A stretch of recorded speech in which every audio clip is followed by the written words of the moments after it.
Le même jour, c'est-à-dire le premier jour de la semaine, 2 disciples faisaient route vers un village appelé Emmaüs, à 2 heures de marche de Jérusalem. Et ils parlaient entre eux de tout ce qui s'était passé. Or, tandis qu'ils s'entretenaient et s'interrogeaient, Jésus lui-même s'approcha et il marchait avec eux. Mais leurs yeux étaient empêchés de le reconnaître. Jésus leur dit, « De quoi discutez-vous en marchant? » Alors ils s'arrêtèrent, tout tristes.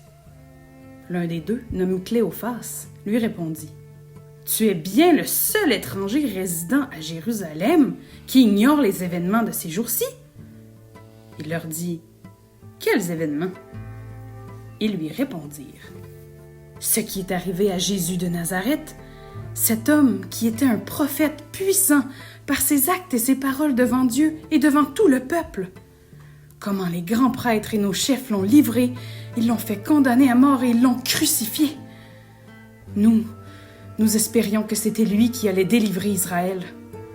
Mais avec tout cela, voici déjà le 3e jour qui passe depuis que c'est arrivé. À vrai dire, des femmes de notre groupe nous ont remplis de stupeur quand, dès l'aurore, elles sont allées au tombeau et elles n'ont pas trouvé son corps.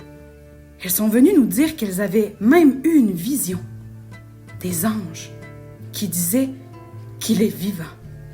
Quelques-uns de nos compagnons sont allés au tombeau et ils ont trouvé les choses comme les femmes l'avaient dit. Mais lui, ils ne l'ont pas vu.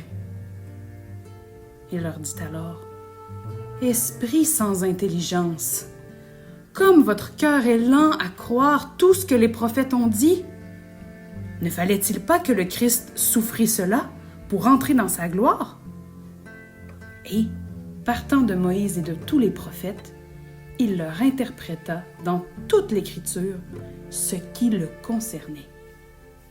Quand ils approchèrent du village où ils se rendaient, Jésus fit semblant d'aller plus loin. Mais ils s'efforcèrent de le retenir. « Reste avec nous, car le soir approche et déjà le jour baisse. » Il entra donc pour rester avec eux. Quand il fut à table avec eux, ayant pris le pain, il prononça la bénédiction, et l'ayant rompu, il le leur donna. Alors leurs yeux s'ouvrirent, et ils le reconnurent, mais il disparut à leur regard. Ils se dirent l'un à l'autre, « Notre cœur n'était-il pas brûlant en nous, tandis qu'il nous parlait sur la route et nous ouvrait les Écritures? » À l'instant même, ils se levèrent et retournèrent à Jérusalem.